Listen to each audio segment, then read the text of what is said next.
You know how some carriers give you so little for your older busted phone you just end up living with it? I don't think so. Verizon lets you trade in your broken phone for a shiny new one. You break it, we upgrade it. You dunk it, doggy bone it. Slam it, wham it, strawberry jam it. We upgrade it. Get a 5G phone on us with select plans. Every customer, current, new, or business. Because everyone deserves better. And with plans starting at just $35, better costs less than you think.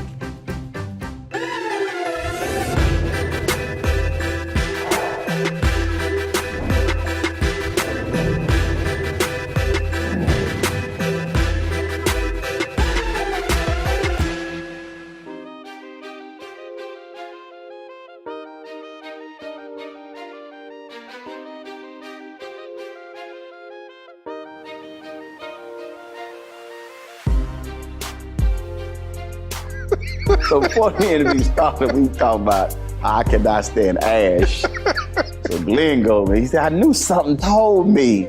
I'm telling you, if I looked over and I saw some ashy knuckles, I'd been like, hold up. Get that bottle out of my bag right now. My wife won't let, she knew I was coming on the interview. Next thing I know, there was a travel bottle of Nivea. Hey, dog. Sitting right on the dresser. Okay, I got the message. Bruh. Yeah, I am. Okay, is this good? Can I go? You good. Can I go now? Yeah, go ahead. Can you write? We call them ash check. It's an ash. Not ass check. Not an ass check. An ash check. Okay. That's right. Checked. You can't. I'm look. checked. My nieces, my wife. Right. I don't even care what y'all wearing.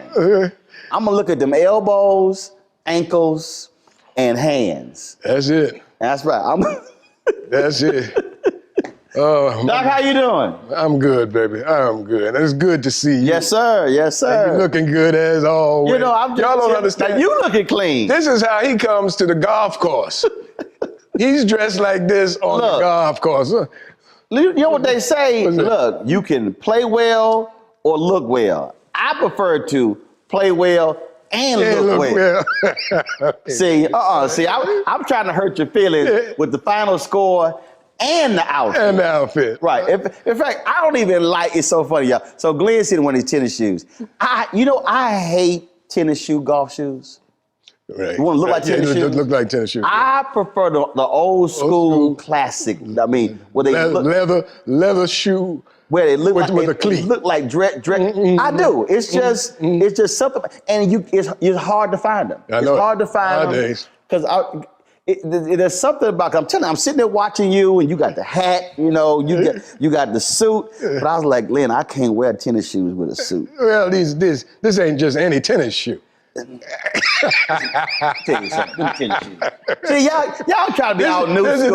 This just ain't any tennis shoe. What is that? Now. Come on now. What's that? Come on now. You know what this is. What's that? Come on now. No, if I say it, I got to get paid. What's that? Let me tell you what that look like. If I say it, Let me I tell you got what to that get look like. paid. Look like a blue ass tennis shoe. That look like a blue ass tennis shoe. Well, see, there you go already. You got just saying blue. See, lets everybody know what kind of shoe this is. He right there. See, he right there. Am I right? See that? See, this reminds me of the movie Strictly Business. That's it. Remind me of the movie Strictly Business when what's his name? Joseph Phillips was going to the club and Tommy Davis said, "Hey, what you got on?" He said, "This is a Brooks Brothers suit." He said, "Well, you better put that shit on the outside. It look like a gray ass suit to me." Tommy ain't got no sense. See, I'm telling you, I can't. I am incapable of wearing athletic shoes with a suit. That's how I am with a baseball cap and a suit. I'm the same way. I can't wear a baseball cap with a suit. That's very hard for me. I just think that I think so much of that goes back to how we grew up. So you grew up East Coast. I'm New York. See, you can't. That's right. You can't come in here looking crazy. No, see, that's the thing I explain about black people. We may not grow up with a lot of money, but we gonna look clean. For sure. That was something. What was for you? Was that? Family and friends. You didn't play. Hey, I was ironing my clothes at 9 and 10 years old. Starch. That's it. Yeah, are you kidding? Hold up, and you. Argo. Come on, see, everybody don't understand creases. See what I'm saying? See, Don't know how to line it up. no. Got to know how to line it up. I was doing that at 9 and 10 And years then if old. you didn't line it up right, we gonna iron out the crease that the with the old water, crease. with the water, you gotta hit them. Come on, You gotta hit it with that water. See, see right there. What was that? What move was that? Y'all know that move. See, that's why it's hard for me. Mark Lamont Hill hit me. He said, Roland, he said, man, have you ever just gone out? He said, jeans and a t-shirt. I said, hell no. I said, bro, I said, man, that hurts my sensibility. But you see, there's a difference between me and you. My most comfortable attire is one of the reasons I moved to California. Right. Is because I love just wearing jeans and a t-shirt. I'm that simple. I'm telling you, if you ever see me in jeans, that will be cowboy boots on. Well, you see me with them cowboy boots on. Oh yeah, You know that. Yeah, we know that. I don't have to go there on that. Right, we know that. But that's my most comfortable attire. Jeans and a t-shirt. I took some meetings out here. This was several years ago. And they all looking at me, because I'm suit, tie, we got the pocket square, we got the color socks, shoes, polish. That's you. They got jeans, t-shirts on, and they that was here in California. Every meeting, every meeting. Yeah.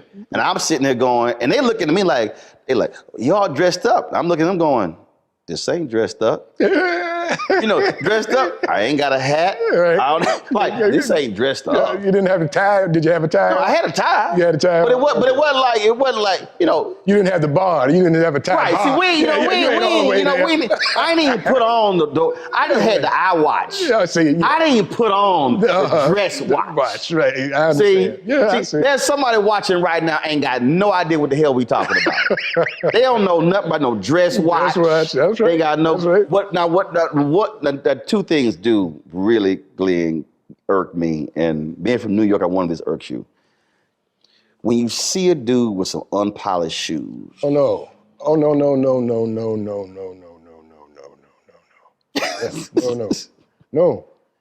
No, I don't care if you got on jeans.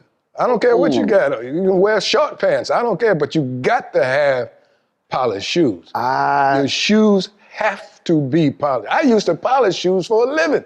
I was a shoe shine boy. Oh yeah, no, yeah, you can't. Yeah, you can't. I bet cats walk up and you looking like. Scuff marks. Right.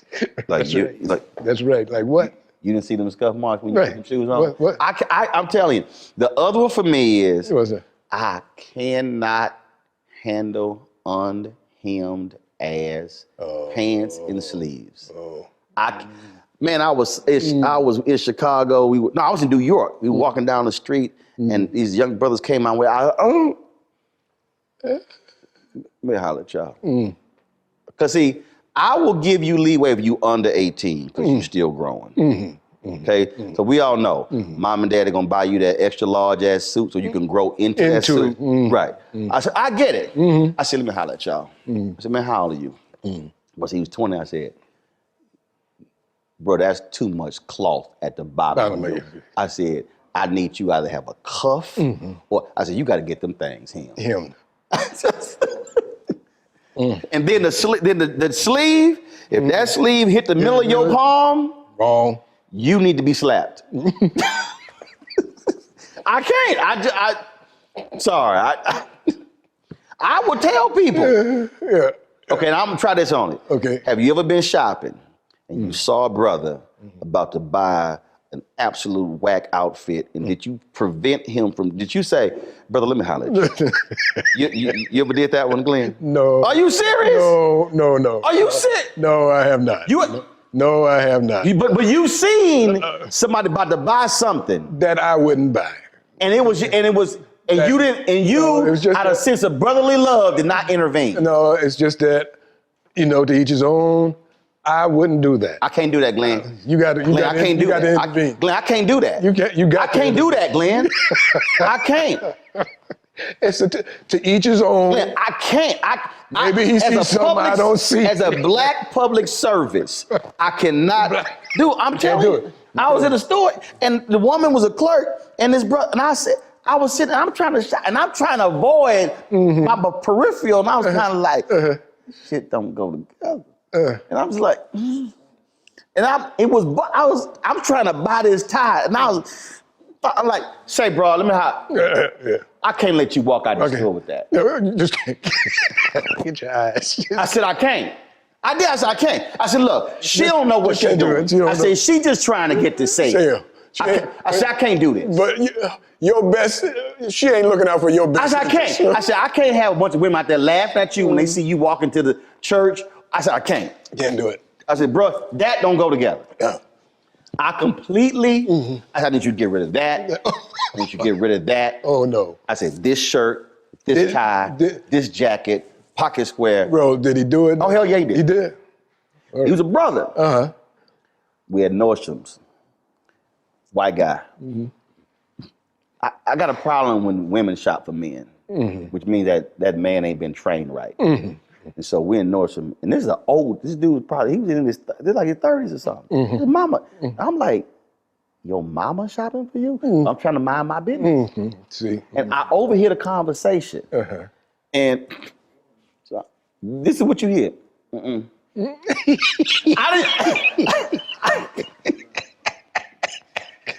didn't mean for it to like get projected. Right? But he was thinking I was watching, and I went, and he heard it. He said, what do you think? I said, I said, don't get that. Don't do that. And he's like, really? He's like, well, my mom, I said, let me ask you a question. Your mom ever make any men's best dress list? He says, no. I said, I have. Put that shit down. You need to get that. See. I said, but don't walk out there with that damn outfit right there. I said, I don't care what your mama say. That does not look good. Like, oh, man, she overheard. She bought the look on. She was hot. I was like, don't listen to your mama. Buy that tie. I'm telling you right now. I just couldn't. But here, I can't. Hey. Well, you see, you are one of our major custodians of style. That just comes with being who you are. Everybody expects that of you. You see what I'm saying? Now, I might have got cussed out. See, but nobody gonna cuss you out because you know what you're talking about. I need help. I ain't gonna lie. Every once in a while, my wife will say, no. Oh, no. No, don't go out there with really? that. Oh, yeah. Oh. Yeah, every once in a while. My wife got. No, she is. My wife has absolutely zero input. No. And I appreciate the help. I appreciate the help. I can't. In fact, she comes to me. We went on a cruise, true story. I know y'all probably like, when they gonna get to Glenn's career? We gonna get there. But he can't come here looking all clean and everything. Glenn, straight up, we shopping, so we go on a cruise. So we sitting in the store. Doc, now, this is me. Yeah. She trying clothes out. Right. Yeah. Do that. Yeah. So the sales clerk, she come over here with some stuff. I said, I'm sorry. Did I ask you to pick out anything? No. Your job is to take back what we don't get. I don't need your help with any clothing selection. I said, my daddy had me, my brother, and my sister go to the store and purchase clothes for my mama for Mother's Day and her birthday. I said, I was raised on patterns, colors. I said, on what looks good. I don't need your help. I need you to take that stack back. We keeping those outfits. Yeah, now that outfit look good. Go ahead. That one, yeah. Right. Wife ain't saying nothing. She's like, I'm like, baby, I don't need your help. I just need to go home. I take that stuff. That's it. Because they think we don't know what we doing. Because they run up on way too many men who walk in the store, like, you look good. Cause see, I had a black man who was like, son. Mm-hmm. He wouldn't let me walk. He wouldn't let me walk out the house when it was in style where you had penny loafers and no socks. He said, no, your ass ain't walk out the house with no socks on. No, you got to put socks on. So we put the socks on and we took them off. We got in the car. We went, but he was like, your ass ain't walk out the damn house with no socks on. Oh, and a belt. We literally had a sock check, a belt check. He looked over the whole lot. Yeah, we can go to church now. Oh yeah. See, so that's hey, that's in your DNA. That's how I was raised. And Glenn, one of the greatest moments ever in my life was taking my dad shopping for Father's Day. The role reversed. I picked everything out. We in the store. And so I was like, he's like, oh, the blazers good. I said, blazers look good. Okay, this combination shirt. So the sales dude, I said, I need you to go get that tie off that mannequin across. He said, that's not gonna match. I said, I did not ask your opinion. I said, go get that tie. So he brings it back. I put it with the shirt. I said, do you see how that color in the stripe in the jacket, it got pulled out? I see your ass didn't see that. I did. So so here's my daddy standing there watching me put the jacket, the shirt, the tie, the pocket square, and the cufflinks together. And he looking like a proud dad, like, that's exactly what I was doing. See? So he saw the fruits of his labor.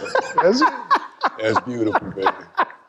It was too much fun. Well, that's what I said, baby. You the man. We in your wheelhouse. You know how some carriers give you so little for your older busted phone you just end up living with it?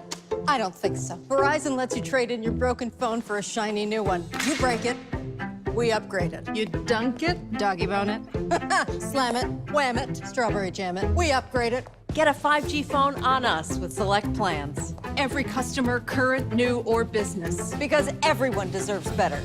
And with plans starting at just $35, better costs less than you think.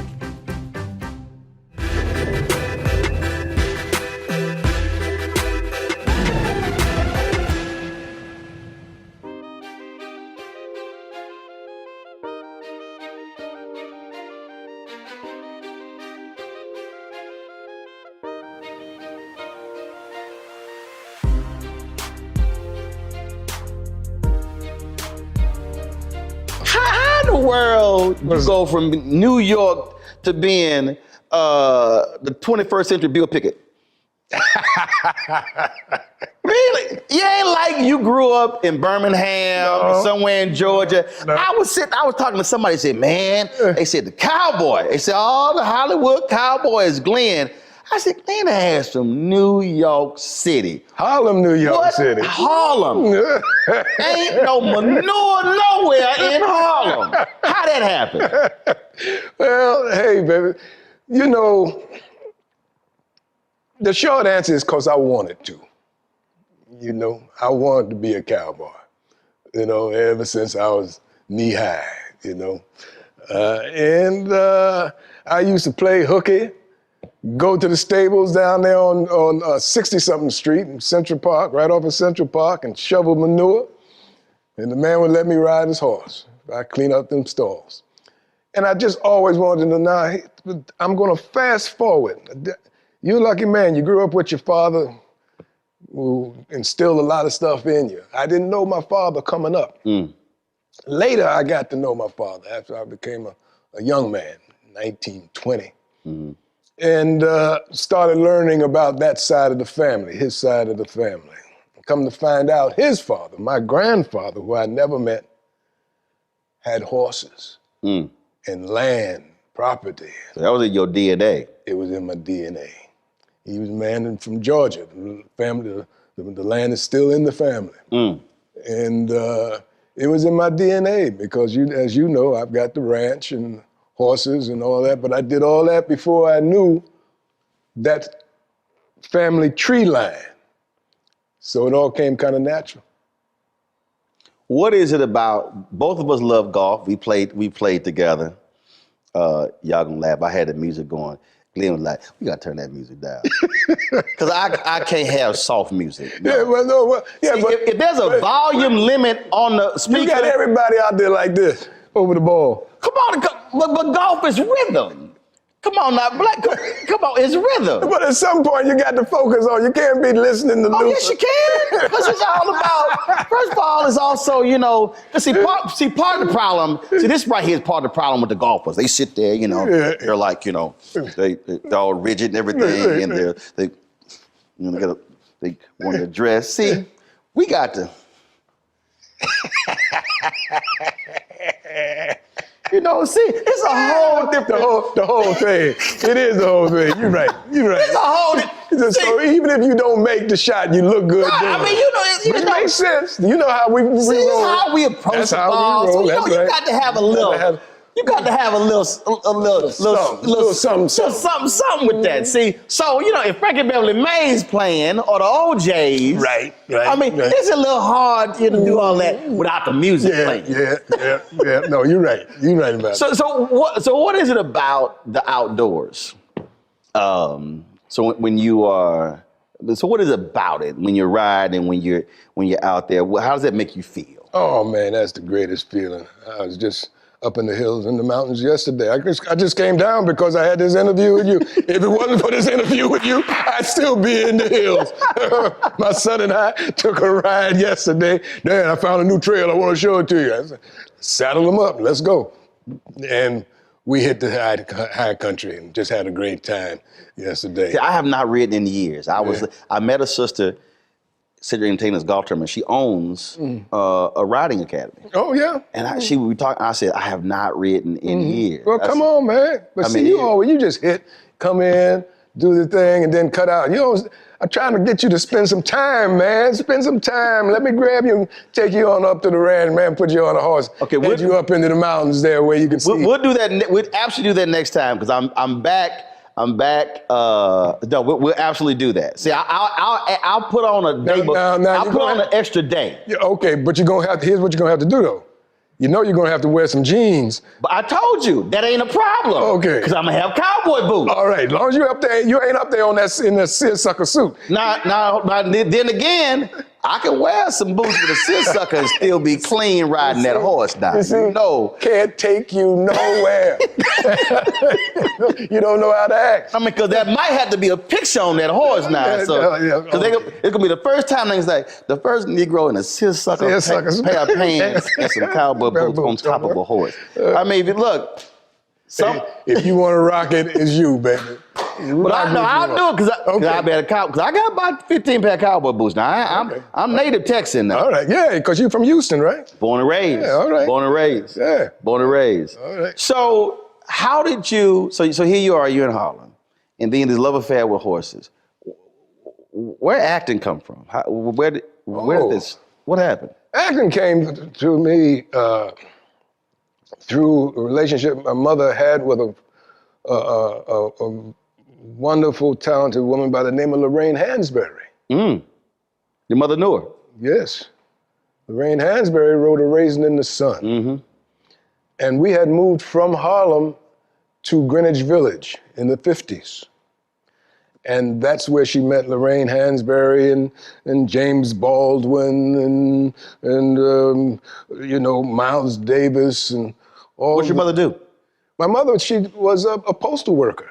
You know, she worked in the post office. She was so she wasn't in the art. She wasn't in any of that. She wasn't. But I think she always liked that world. I think if she could have realized some of her dreams, instead of having to feed me, that she might have dabbled in that. But she didn't. So she crossed paths with these.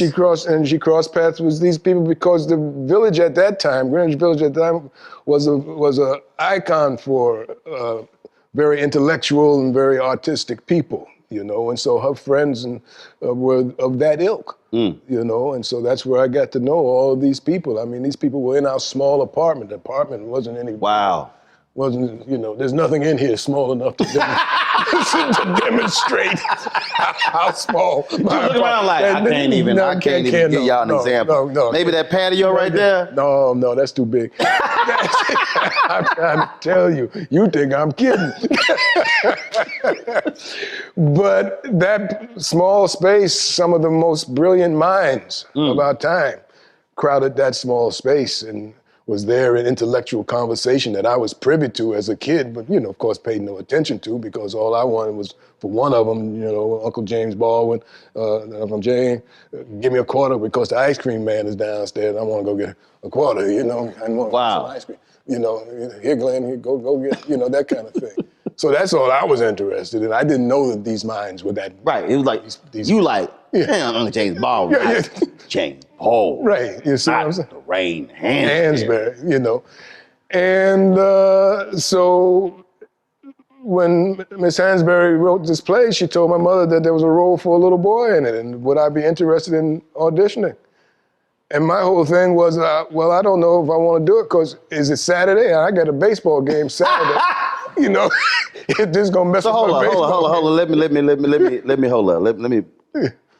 So the Lorraine Hansberry writes A Raisin in the Sun. Right. This iconic play.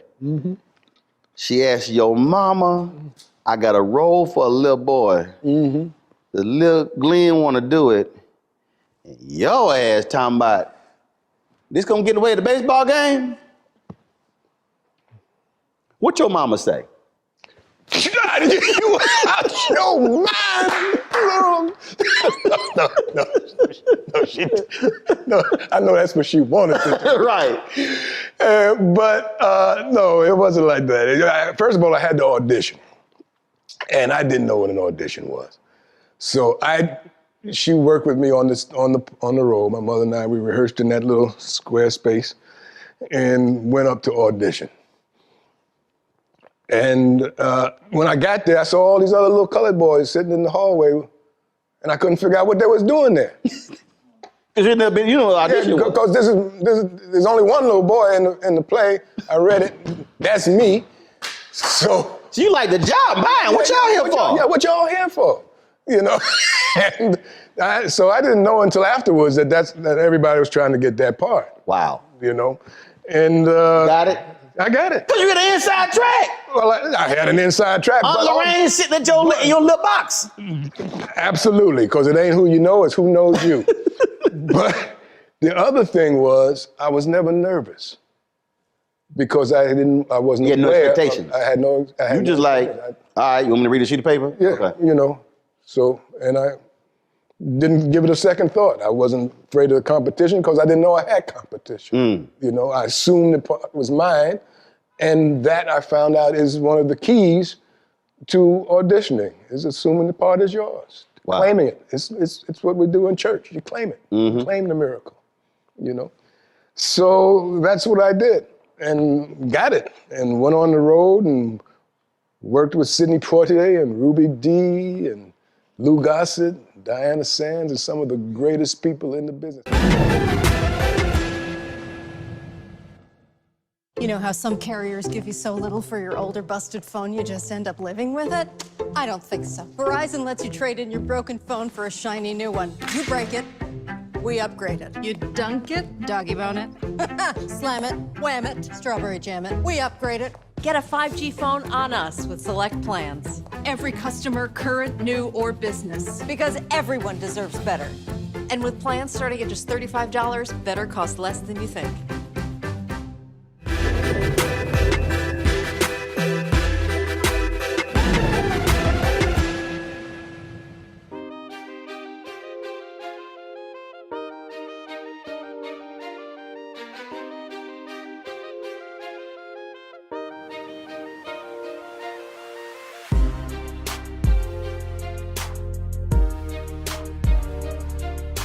One of the great things about the business, people always talk about, you know, the fame and the glory and all that kind of stuff.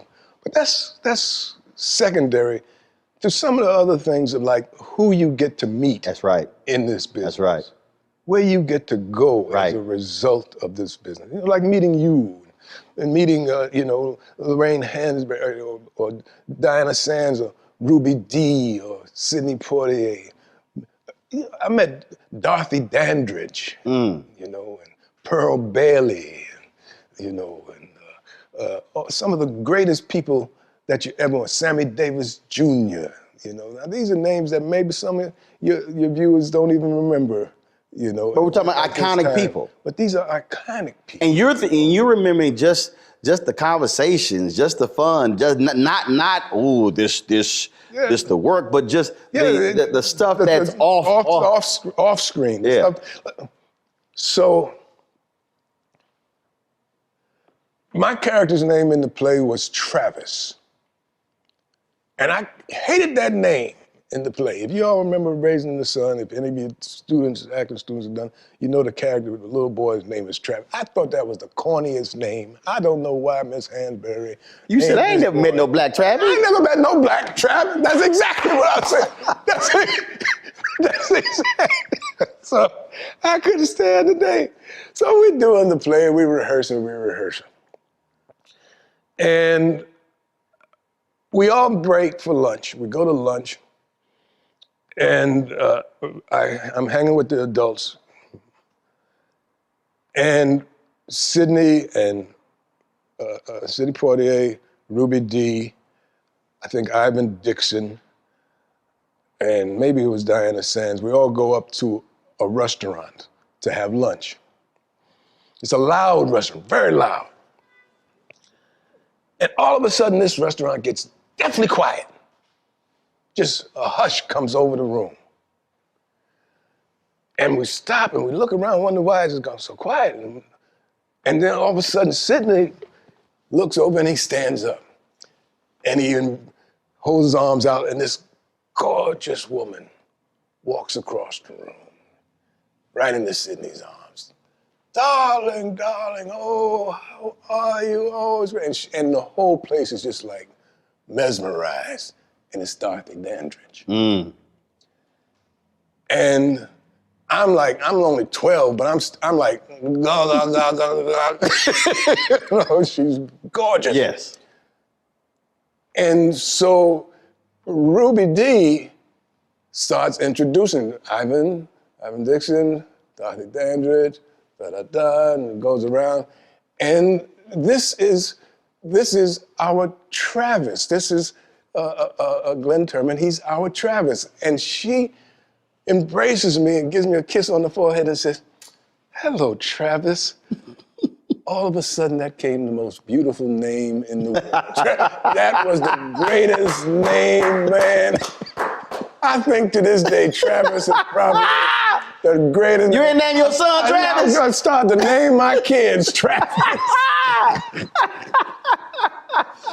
But that was, you know, it's times like that right. I remember to this day that clear as a picture to me, you know, and some of the icons that I've had the great fortune of meeting. Well, that's how it was when we talked when Cicely Tyson passed. Mm-hmm. When you told the story, and I cracked up laughing when you said, was it you tried to sing, and Cicely was like, don't do that. I hollered when you said, because you thought you would just. Oh yeah, you couldn't tell me. She went, don't do that. Don't that. Oh, it's hard to believe she's gone, man. Hard to believe. Some of the people that's moved on down the line, but to have known them, to have spent the same space with them, has been a true, true blessing, you know. How does it also feel when we talk about iconic, when we talk about moments in history, when we talk about, like, I don't care. If you had to name 5 iconic cult black classics. Movies? Cooley High's there. Mm-hmm.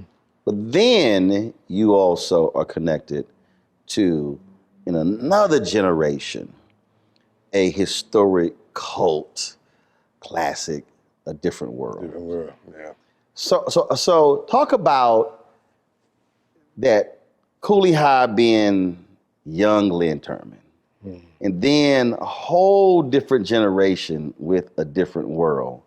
And then now with people being able to repeat shows and it going over, and they're seeing over and again. And so now you sort of have this multi-generational impact. Yeah. Yeah, it's kind of crazy. You know, the thing with Cooley High was, Cooley wasn't my first movie. I think my first movie that I had a featured role in was 5 on the Black Hand Side. Cooley High was a giant step in my career. Because, and this is how I knew. Now, I grew up, like I said, from Harlem, grew up in the West Village, but my mother had 2 sisters. And one of them stayed in Harlem, and the other moved to the projects, the Smith projects down in lower Manhattan. So I spent equal time pretty much in these households. And so part of my raising was in the projects as well. And I had been in a couple of TV things and so on and so forth over the years. So the kids in the neighborhood and the projects, they kind of knew that I'd kind of dabbled in showbiz. But when Cooley High came out, that weekend, there was a commotion in the hallway. Now, you know, the projects, you can hear everything, you know, everything echoes. And we heard all this commotion in the hall. And my aunt said, what is that noise? What are they rowdying? What's all that? Who's cutting up in the hallway? Went to open the door, and the entire floor was jam-packed. People all up and down the hall, all down the stairs and everything. Preach, preach, preach, we want your autograph. I said, what y'all talking about? Jimmy, nigga, what you want? What you doing here? All of a sudden, I had gone from this person they know, everybody knew me in the project, to this other person, to preach, you know, and to Cooley High. All of a sudden, the whole dynamic of my existence had changed as a result of that one film. What do you think it was? Because it told their story. Right. You know, and they knew their story, and it wasn't a lie. And I was representing, and those of us in the movie was representing their story. And they were proud of the story that we were telling. Everybody was proud of that story. It was a story that we were glad for the rest of the world to get in on, so that the rest of the world could look at us in a different light and know that we had, even if we were hustlers, you know, we still had mamas and daddies, you know, and little brothers, and, you know, our dreams and aspirations were filtered through even all of the negative things that we had to go through. That's why the dream of Lawrence Hilton Jacobs' character, Cochise, was so important, because we all had in our neighborhood some Cochise that we couldn't wait for him to make it, you know. I'll never forget going to Lou Alcindor's send-off party in the projects, another project uptown. Lou Alcindor, before he became Kareem Abdul-Jabbar. Yes, indeed. We came up to his party and crowded that same hall just like that for his send-off party. Wow. Because he was going away to UCLA to represent all of us in the projects. You know, so that was the biggest thing that was going on. And we didn't even live in those projects. He represented all projects. He represented all the projects in the city, you know.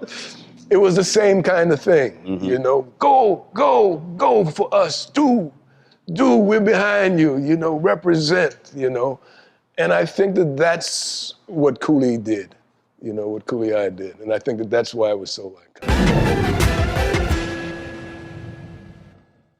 You know how some carriers give you so little for your older busted phone you just end up living with it? I don't think so. Verizon lets you trade in your broken phone for a shiny new one. You break it, we upgrade it. You dunk it, doggy bone it.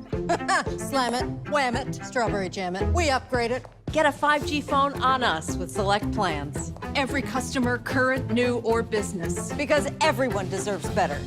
And with plans starting at just $35, better costs less than you think.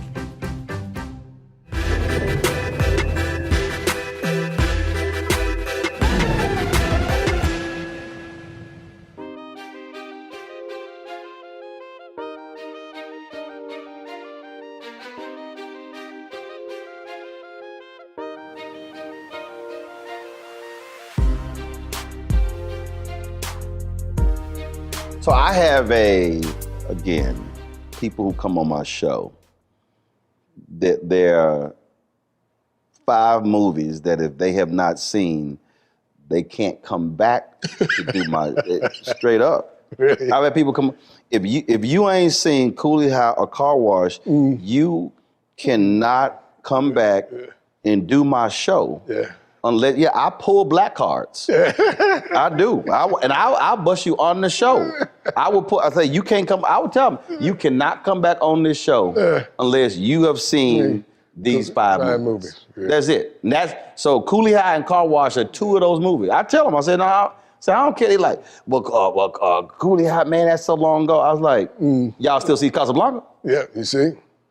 You see? I said, I don't want to hear that. That's right. I said, no. I said, so that's one of them. When you think what, and before I ask the question, I'm quite sure it's going to be something a lot of us haven't seen. I ask music artists all the time, when I ever ask them what's their favorite album, typically it's an album that a lot of people didn't hear because it meant something to them.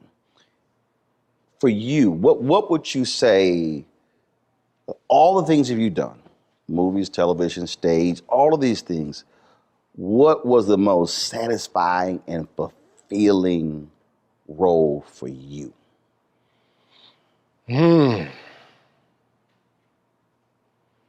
Well, I've been blessed to have been a part of some wonderful, wonderful projects, bro. We started out with Coolie, which was a satisfying, wonderful role. It had a combination of everything: comedy, adventure, tragedy. So I was able to play all those notes in that,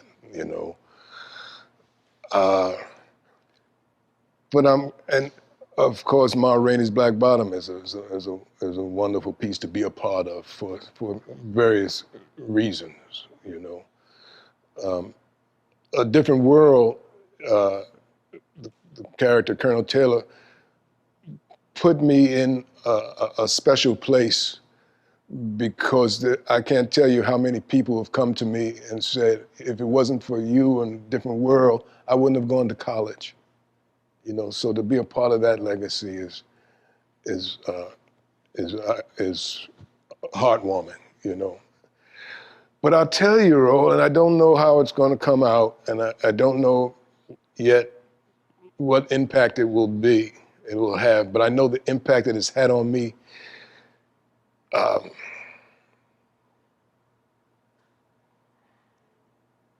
Playing a character named Mose Wright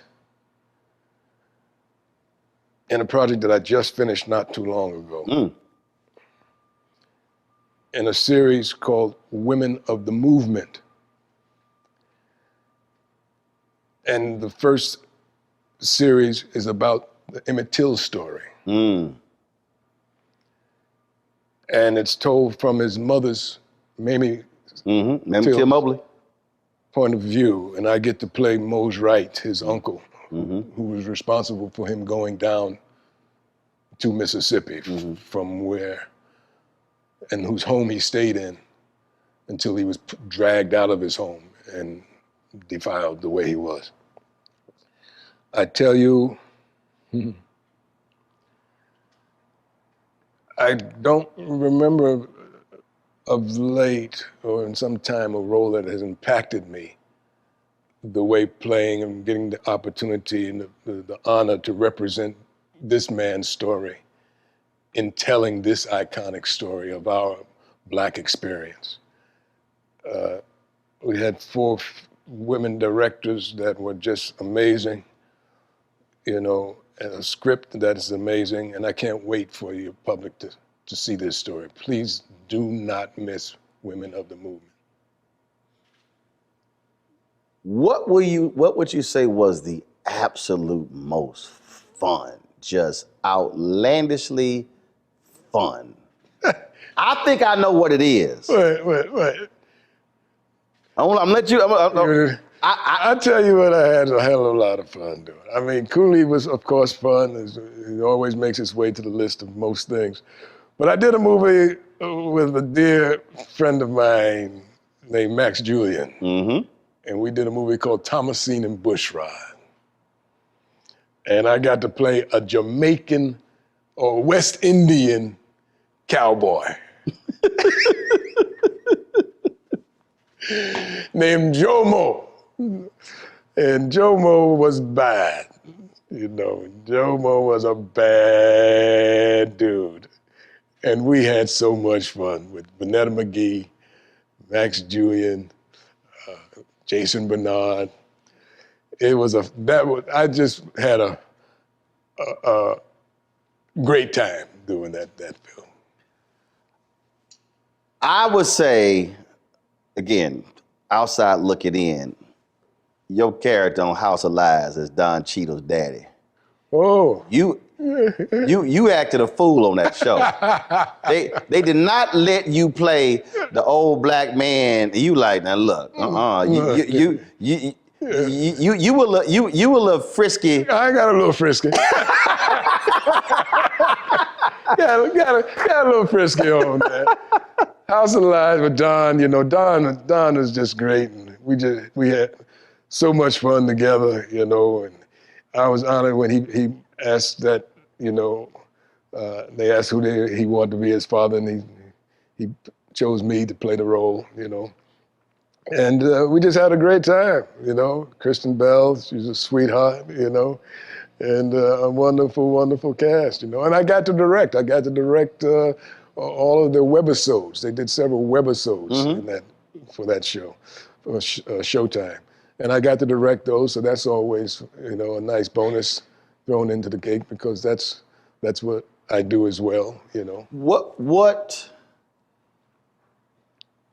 have you not done that you would want to do? I'm working on my Western. I haven't done my Western. I'm working on that. Really? Yeah. Now we got... we're getting close to it, too. So it's a Western. It's a Western. It's a good old-fashioned Western. Because we got, you know, sitting on the other side of that wall, Mr. Posse over there. So, but you said my Western. What's unique about your Western? My Western is steeped in things that they not necessarily do anymore. In other words, John Ford, great director. One of the major characters that was always in a John Ford movie, along with, you know, John Wayne and, you know, Ben Johnson and all those other iconic guys. One of the stars of their shows was the backdrop. Yep. The scenery. The scenery. Yep. Was the life on the range, was the dust, was the wind, you know, was the grime, were the twisters and the tumbleweed and all the things that, you know, if you ever spend any time on the range, you've got to come to terms with. You know, those elements will interfere with your plans, enhance your plans, destroy your plans, put your plans on hold. You know, you're at the mercy of the land. You're at the mercy of the land, you know. And that's grit. That's true grit. And when I do my Western, that's part of the world that I will be addressing. You say you're close. I'm close. For a person out there who is in this business, who wants to be in this business, what do you tell them that they must have in order to make it not a quick, successful career, but a long, fruitful one? What do they need? My quick answer to that is an old saying I've got. It goes, a lean dog runs a long race. But all I mean by that is try and carry as little baggage as possible. Especially up here. Don't give yourself any unnecessary baggage. Because, first of all, you never know when opportunity will present itself. So you've got to stay ready to keep from having to get ready. And if you've got to... Right. It's clutter. Okay, get all that clutter out of the way. It's hoarding. The chance is gone. It's hoarding. It's hoarding. See, I tell people, I'm not a sky cab. I don't carry luggage. Yeah, see. See. So I tell people, I don't carry luggage. I don't, because because not only does it weigh you down, it then everybody around you, and I think it prevents you from thinking. It prevents you from making clear decisions. Or to me, baggage affects my creativity. Absolutely. It gets in the way. So that's, I mean, some of my folks I work with, they're like, man, you don't care about other people around you. I said, no, that's not true. I said, but when we come to work, I said, even when I'm at work, wife is not here. Parents are not here. Brothers and sisters are not here. I said, this is what I'm here for. This is what I'm here for. And if all that other stuff is present, I said that I can't be fully present. That's right. And it may seem hard on some, and it takes its toll. Don't get me wrong. That kind of lifestyle does take its toll. So that's why I tell people, if you're not ready for this, don't get in it. Right. Don't get in it. You got to be in this because you can't help it. Right. You know how some carriers give you so little for your older busted phone you just end up living with it? I don't think so. Verizon lets you trade in your broken phone for a shiny new one. You break it, we upgrade it. You dunk it, doggy bone it. Slam it, wham it, strawberry jam it. We upgrade it. Get a 5G phone on us with select plans. Every customer, current, new, or business. Because everyone deserves better. And with plans starting at just $35, better costs less than you think.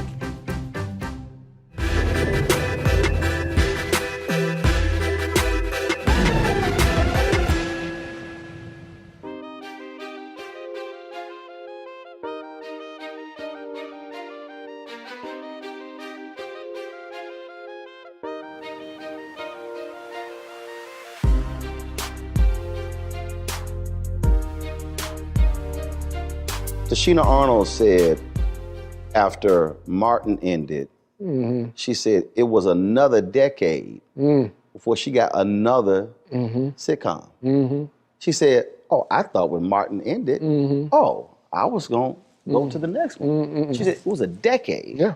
So for you, how have you dealt with, for lack of a better phrase, how have you dealt with rejection or no? How have you dealt with someone saying, you're not the right fit for this particular part? What got you through those moments? Well, it's First of all, I spread it around and made it look like a big act. Okay, in other words, I didn't just stay with motion pictures. I didn't just do television. I did theater. I taught acting. So I kept my foot in the pool. I'd go where it was. Mm-hmm.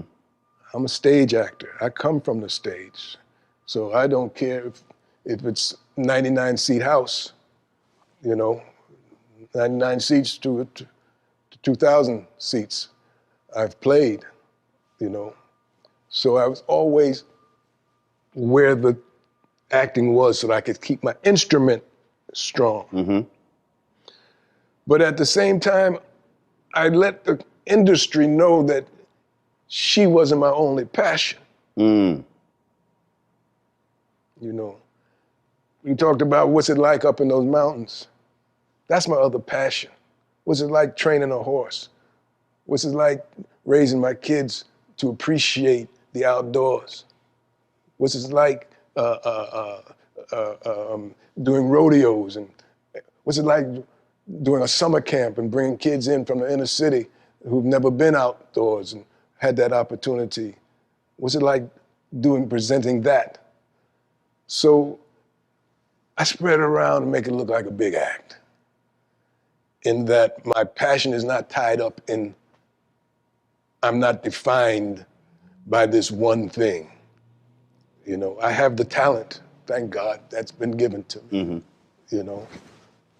but the perseverance that goes with that or that serves that talent has to be adhered to, has to be nurtured, has to be fed.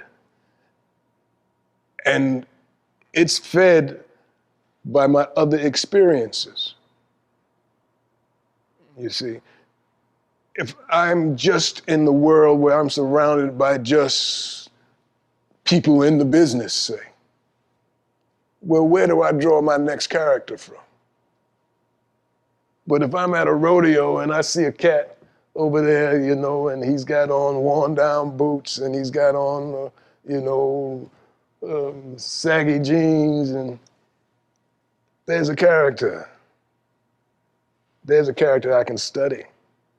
There's a character I can get to know. There's a character I might have to play one day. Mm-hmm. You see what I'm saying? So I'm always in the business, but I'm not always of the business. Mm-hmm. And that has helped me keep some sense of sanity, and I guess that's as good an answer as I can give to that question. How'd you meet Aretha Franklin? Aretha and I met as a result of a friend of mine named Ben Vereen, whom uber talented. You got that right. Who went to high school. He and I went to Performing Arts High School together. The Performing Arts High School is now called LaGuardia. Back in the day, it was on 46th Street. And Ben and I went there. And we remain friends to this day. And he was performing at a benefit for Jacqueline Onassis at the Mark Taper Forum here in LA. And asked me what you doing? I got a show tonight. Let's do it. We roll. And while he was preparing in his dressing room, I stepped out and there was a young man standing near the stairway, and he recognized me. He said, "Oh, Glynn Turman." And he said, I said, "Yeah, how you doing?" He says, "Oh, my mother just loves you." Cooley had been out and so on and so forth. I said, "Oh, great." I said, "Who's your mother?" He said, "Aretha Franklin." I said, "Oh, whoa." I said, "Well, where is she?" She said, "She's up here. Come, let me introduce you." And he took me backstage to her dressing room. And she was standing in the mirror in front of, the lights go around the star mirrors, and dressed in white and getting ready to perform. And she was standing up and she saw my reflection in the mirror, and she gave a little, and I gave a little, The mutual admiration. Oh yeah, for sure. And we met and there at the theater that evening, and she expressed at that time that she wanted to.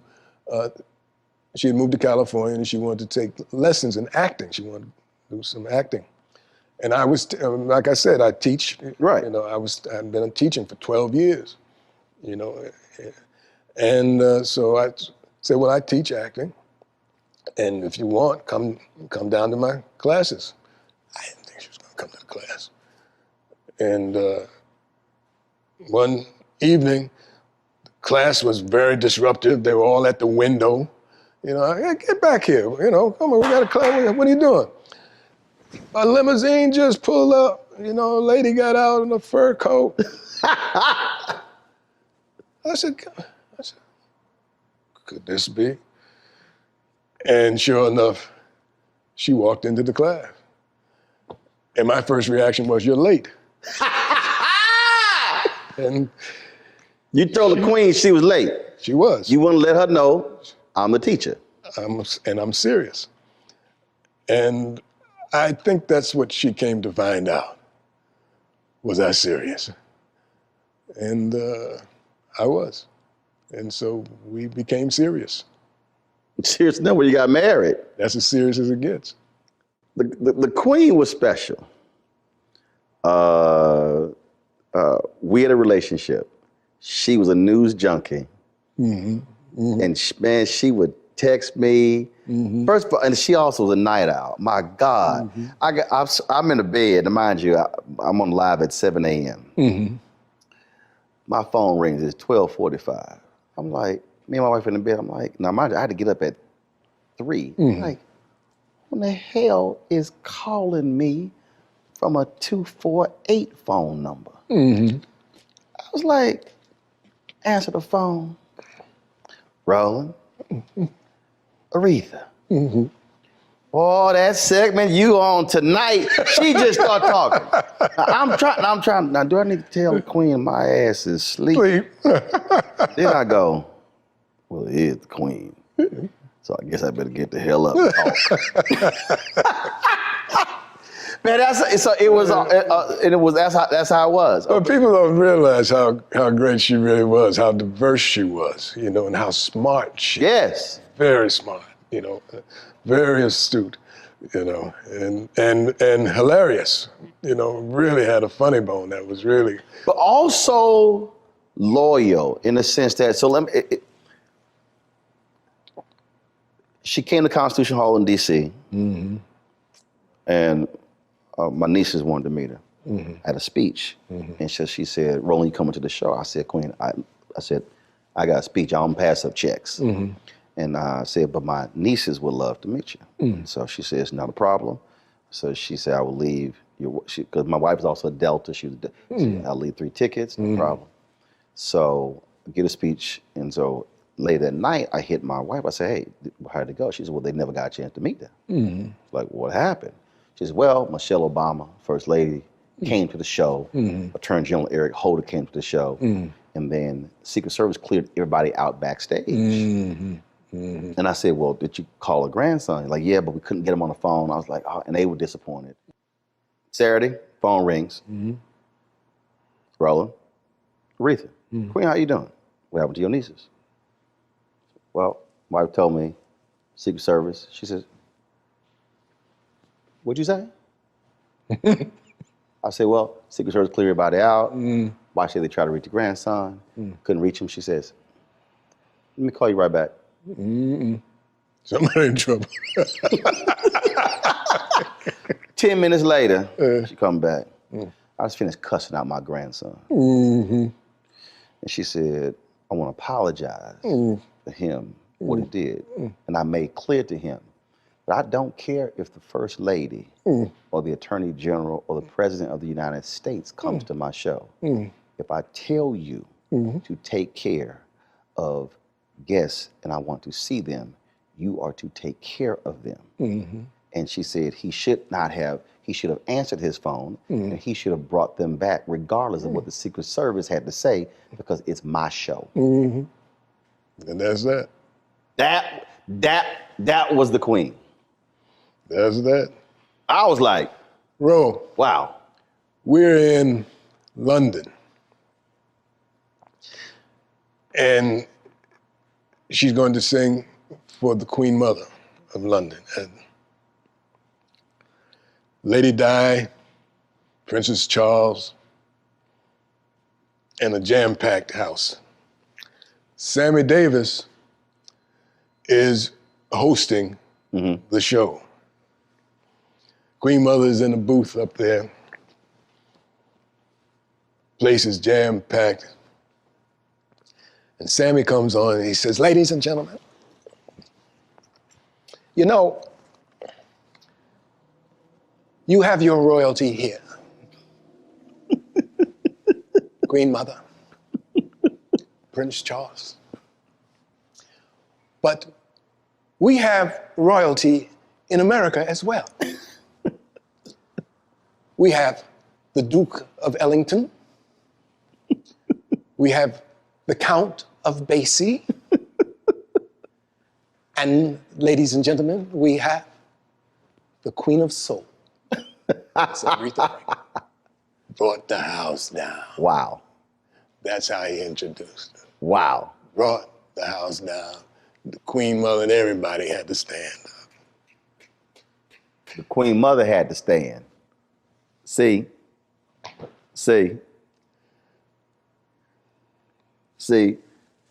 some folk on a whole different level. That's why when you were talking about Sidney Poitier, sort of like that look that you had when he greeted Dorothy Dandridge. All these years I never met Sidney.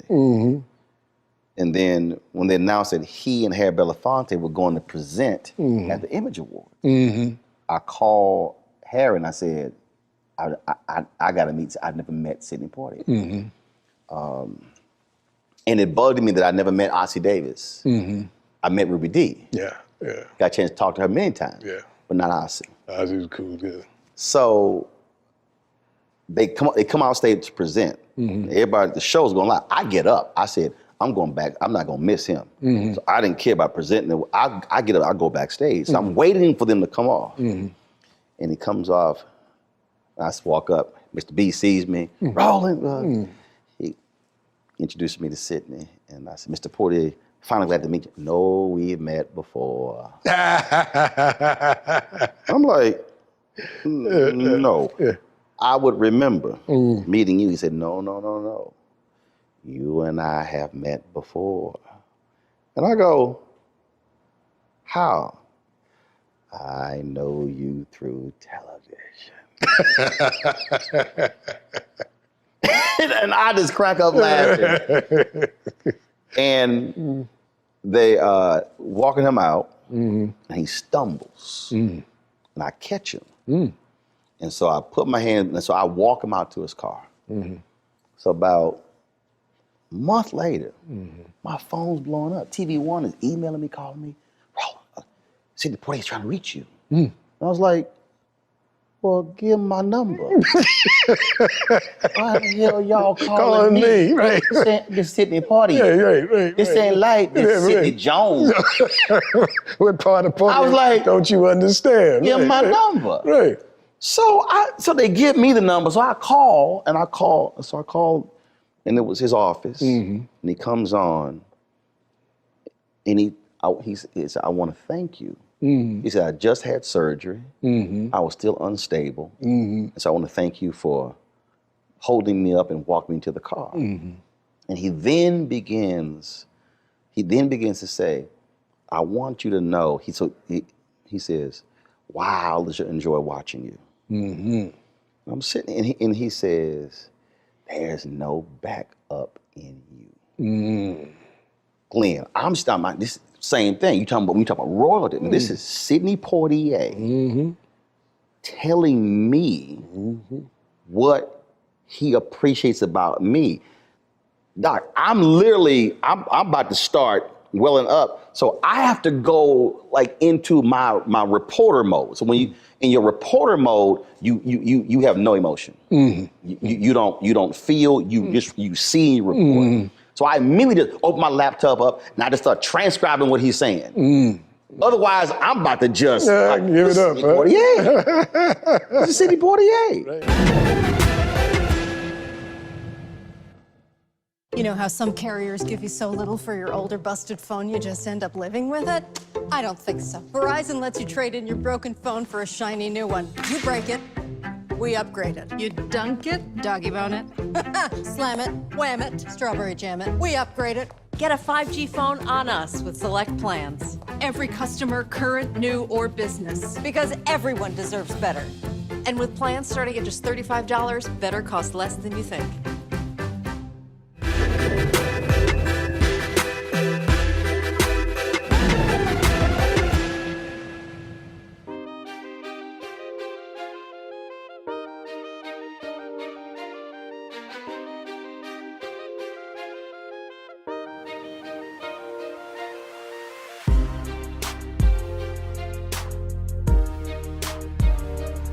When you described going down that hallway in Cooley High, when you talked about people coming to you with college, talk about what Black love feels like when what I just described with Sydney, when it's happened to you, when people, and you don't know and you've never met and they embrace you and hug you. I don't think folk who aren't in our position really, there's nothing like that. Nothing like it. Love. Nothing like it. Nothing like it. You know, I was just talking with my friend publicist over here, and Lillian was saying, "Boy, you know, this Ivy Park campaign that you're on now, you know, has really blown up. You know." I said, yeah, I said, it has. I said, you know, and I'm not big on Facebook or Instagram. I don't even have an Instagram, you know. I said, I do have Twitter. I said, God, all these followers and tweets and retweets coming. My God, you know, they just keep coming now. So she's saying, yeah, a whole new generation is being introduced to you through this campaign, you know. And it has been. And some of the things that are being said are so touching because they're saying, you know, we want to give you your flowers now. You know, you've been in this a long time, which I have, you know, and they're saying that I represented them well. And there's no amount of money that can buy that kind of gratitude, you know, that and the feeling that I have as a result of hearing that. So that coming, and you know, if it's coming from your people, that's right.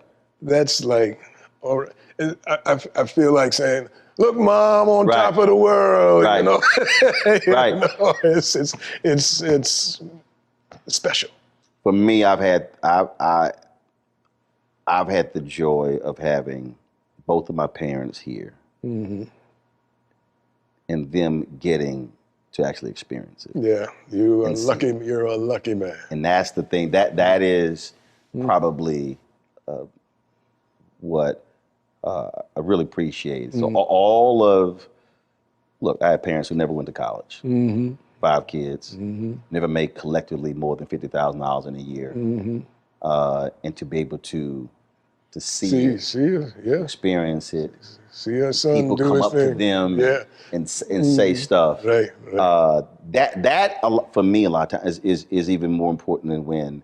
Absolutely. To me, that they get to feel that and experience. Absolutely. Well, my mother put me on this track. As I told you the story is how that happened, you know, and she didn't live to see the outcome, you know. But I know she sees it from where she is, you know. And I just can't. She's of course in my heart always, and I'm always mindful of that, you know. Last question for you. As you were just talking about that, Quentin Tarantino recently gave an interview where he said he will never do anything for his mother. Never what? Never do, because... Anything for his father? For his mother. For his mother. Because when he was young, she said he would amount to nothing through his writing. And he said he yelled at her, and he said it was painful to him that his mother would say that. And he said, I would never, I think he said he bought her a house, but I would never do anything more for her with that. You talked about your mother and what sitting with her and going over those lines for your audition and what she introduced you to. As a final point, there's a parent who's watching, and that parent has other intentions for their children, but they don't fully embrace what that child is passionate and wants to do. Talk about just the value of a parent, not saying what Quentin's mother said, but a parent saying, baby, if that's what you want to do, I'm going to help you get there. How important is that? Well, I've been on a couple of ends of this, being a parent myself, grandparent, and having been a son. Now, like I said to Mom, I got a baseball game on Saturdays. You know, if it gets in the way of the baseball game, I can't do it.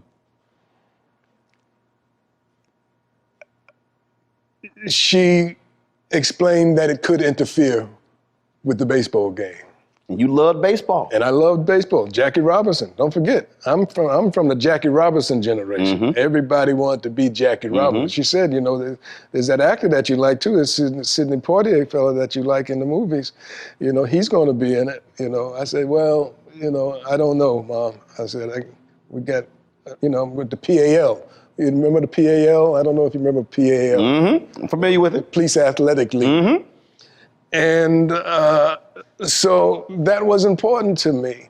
So she never said, you know, you got to go do this, blah, blah, but she made it attractive. She said, well, if this happens, we might get to go on a train and travel some other places. Now, I also was very curious kid and wanted to travel. You know, that was a passion of mine as well. So she found a way to influence or point out what could be the beneficiary. Expanded your horizon of the opportunity. Exactly. And I also knew that we were in dire straits in terms of financially, you know, that things were not as stable as hopefully they could have been. And that there was this element attached. So for a parent to know how to present a situation, an opportunity to your child, you know, is very important as to how you approach that, you know. And the one thing you can't do, and I learned this, is you can't want something for someone more than they want it for themselves. That's right. They've got to want it. They've got to want it. You know, that can be a dire mistake, you know. So in presenting the things that the opportunities that I liked, you know, oh yeah, get to travel. And that was one of the high points of the whole thing for me, was going on the train, got to go to Chicago, got to go to New Hampshire, got to go to Philadelphia, you know, and that whole thing, and looking out the window and seeing the country go by and the whole thing. These are things that I still remember. You've certainly have had your dreams come true, and maybe a little bit more than that. So whether it's acting, whether it's being a cowboy, whether it's being a big-time golfer, I've enjoyed it. Glynn Turman, I appreciate it.